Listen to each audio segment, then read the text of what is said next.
Who do you think is going to come to talk?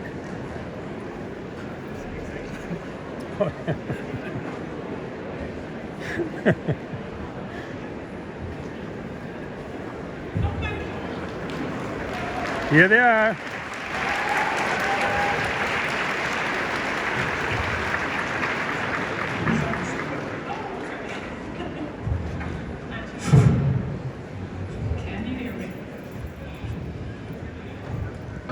Ravi.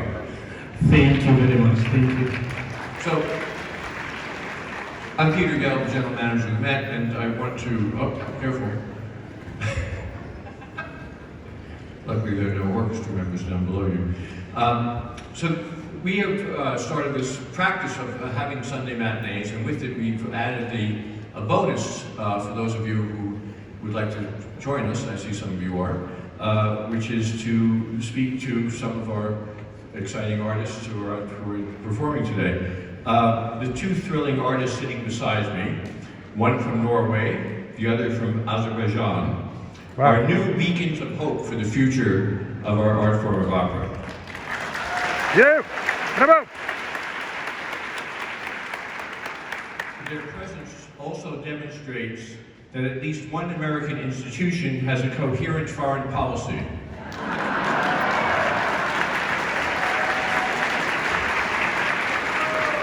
At the Met, we simply want all of the world's greatest singers to be on our stage.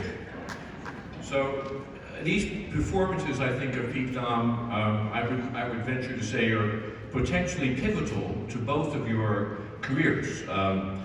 Lisa, in your case, this is your Metropolitan Opera debut, and Yusuf. Wow, that's a debut, huh? And Yusuf, this is perhaps the most challenging role that you've sung on our stage to date, I would say. And I can see you're still, it's a real tour de force for you. And the role of Herman is sometimes referred to even as the Russian Othello in terms of its difficulty. So, let's start with these two Azerbaijan and Norway, right? So has your Met debut lived up to your expectations so far? Yes. Oh, absolutely. I mean, even beyond what I expected. I was scared and nervous and excited and very much looking forward to it. But this experience has been more than I ever dreamt of. You know, the Met is much larger than the European houses that you're used to singing in. So what was it like when you first, I know I was in the audience listening to you, but when you first stepped on the stage in rehearsal and heard yourself, what was that experience like?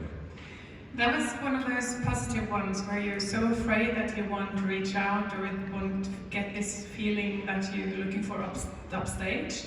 But this is a very good set for this room, and it gives us something to sing on. So for me, it wasn't as scary as I thought, but it was nice to have that confirmation that I can do what I do instead of being afraid to reach all the way back as a main goal.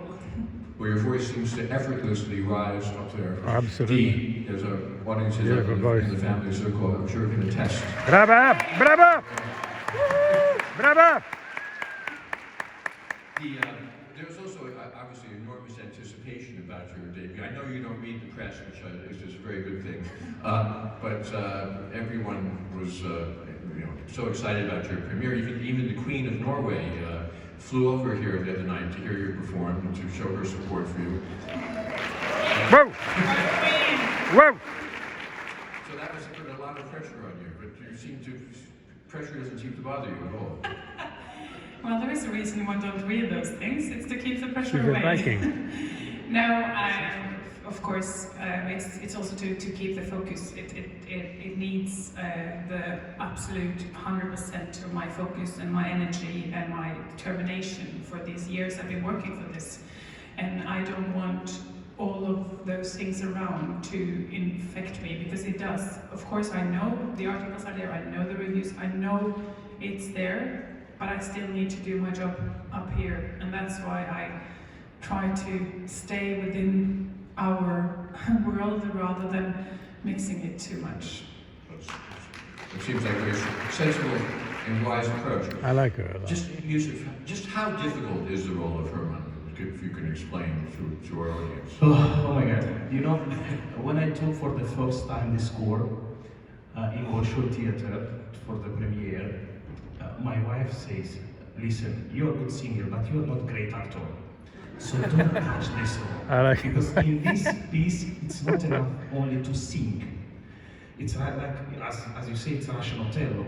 So if you only sing, it's not absolutely enough. So you have to play and sing at 50-50. So this is the difficult part of this role. And the vocal register is very low for the tenor. So it's really you should work on it a lot. And maybe I have to say, after 2 years, finally I can sing it.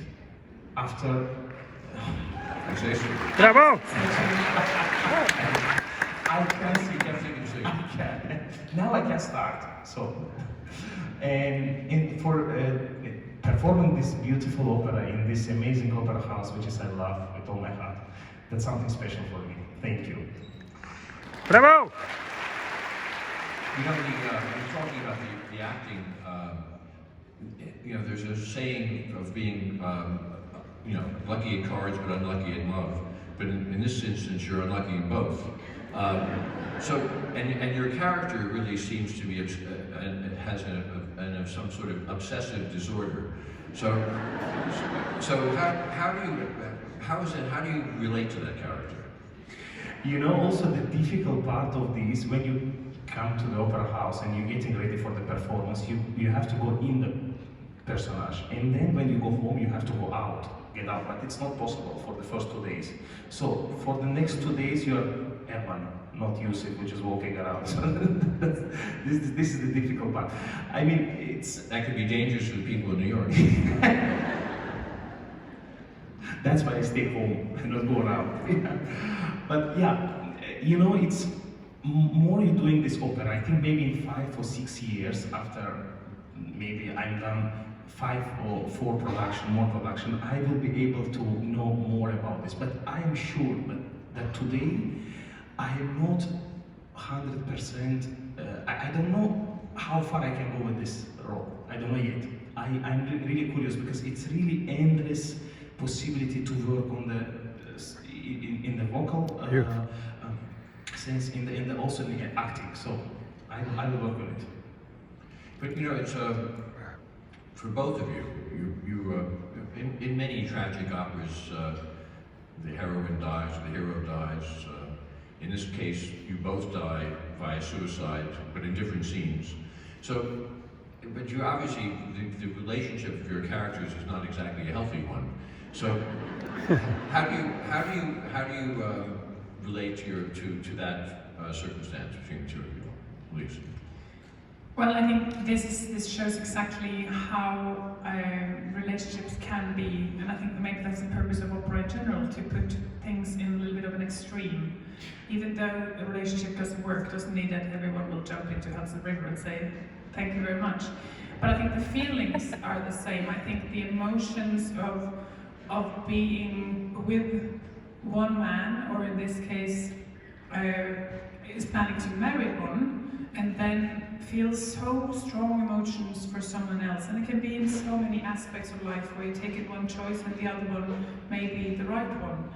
And you don't really know until you stand there and you see him and you know, this is right. This is the man I should be with. This is the man I will do whatever it takes to be with.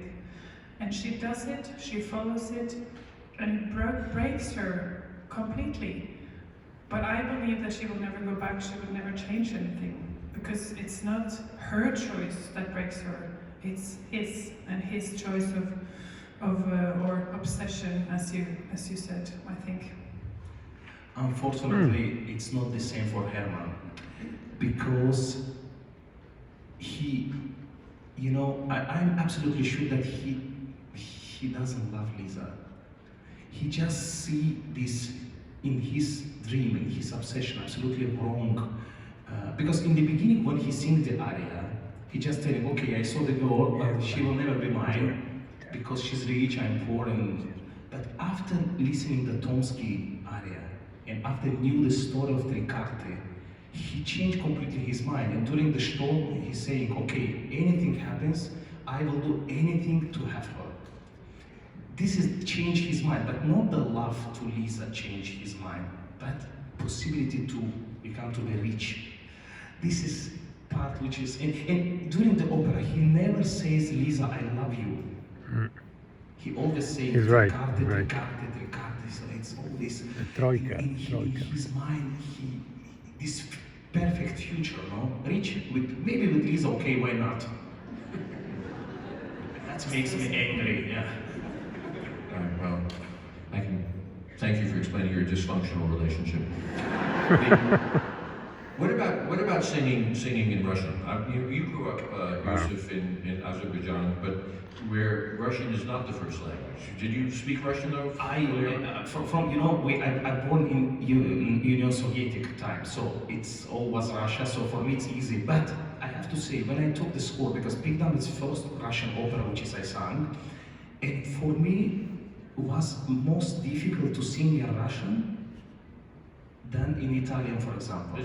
Yes, because in Italian I know exactly what I have to do, and I know the language, but in Russian, speaking language and singing language, they are completely different, because fraseggio, it's completely different.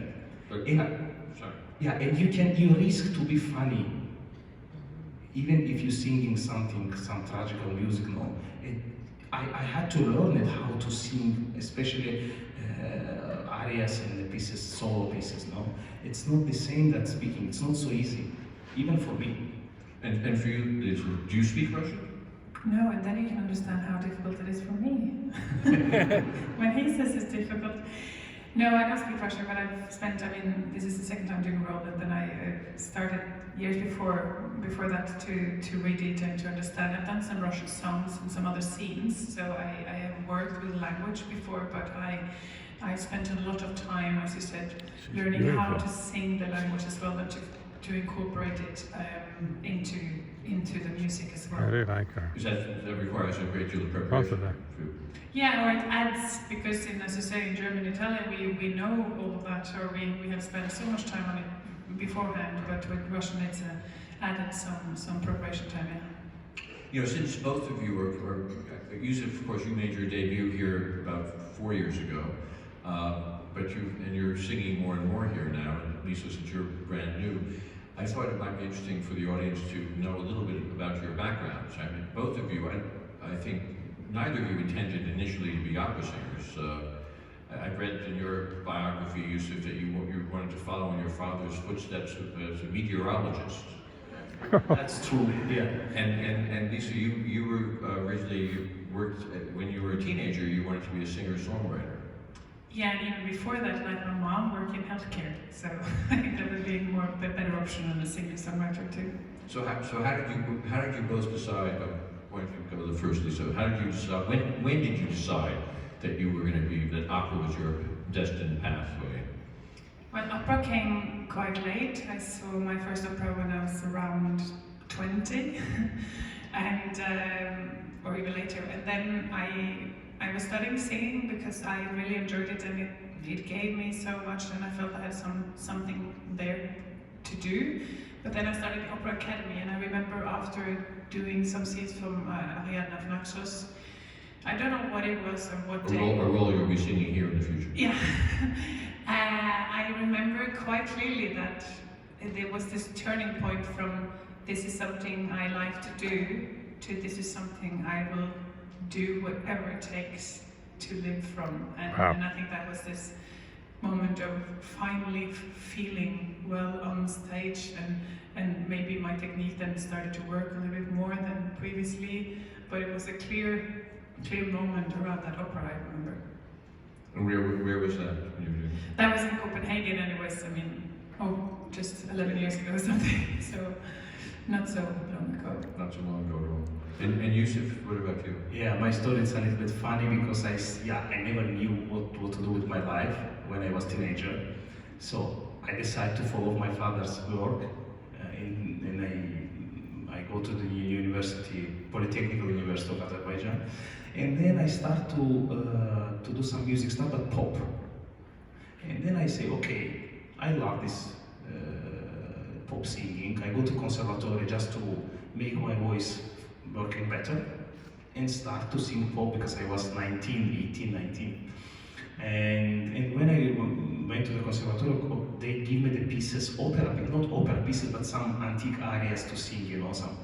And then I start to discover this beautiful opera world, and for me it was really strange how human being can produce these sounds. That's for me it was absolutely something from the other world. And there was the change, you know, and I decided to do opera, and it's already, next year will be 10 years, my first 10 years of my career. In 2010, I make my debut in Bolshoi. After 12 years, I decided to do opera, so it was quite a long wait. And you studied with Franco Corelli? In Milano, I saw him to do the masters, and he was very old already. I mean, it was just like something, not to study, but touch some history, some genius, my idols. But he was had a very famous career here, of course, at the Met. And then one day he stopped singing. He was afraid, I think, of going on the stage. When I saw him, he was in really bad shape already. He was forgetting the things, and it was really, But for me, still, recordings of Franco, some recordings like Adriano Le Covrero Turandot is the best of the best. So, obviously, both of you have to be fearless to come out here and sing in front of thousands of people. Sometimes when we do one of our movie theater transmissions, hundreds of thousands of people, millions on the radio. How do you deal with? You don't ever think about stage fright. It's not something that's in your mind.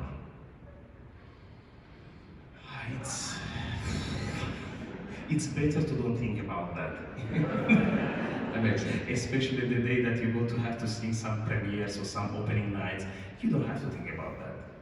You just spend the day to look some stupid movie, something which is absolutely not interesting, and then you come in the theater and you realize, okay, I have to sing Turandot tonight. Let's do that. That's good. Positive denial. Right. You're too young to have stage fright. Oh, I wouldn't say that. No, for me, it's all about preparation, I think. In this case, we had enough rehearsals in the room. I knew the role before I came here. With Petrenko, we know each other, and we get to know each other. When that is settled, I know that when I enter the opera, then we go into work mode, and then we go into things that we have to do, instead of sort of thinking about what will come. But I think my nerves is more showing to my friends and family who has to be around me up to an opening night, rather than when I'm actually here. You have been hailed already as the future Wagnerian hope of opera. I myself have to admit, I went on record as saying you're going to be the next great Brunhilde. But what in your mind, what is your career kind of arc that you envision in the coming years? Well, I guess the roles that I have here includes Rosenkavalier and Eva as well. I will see her again. I mean, I look forward to take on the Italian ladies and the Strauss ladies, and of course with the Isolde and Brunhilde in the far end, or when I start that chapter. But I do try to keep in a little bit of distance, because I do believe I have other things that I can do before that. Of course. And Yusuf, what are the roles that you would like to be singing in the future? When I start, I was already 30, and I immediately start with Tosca, with Aida, with 2013 Otello in Ravenna.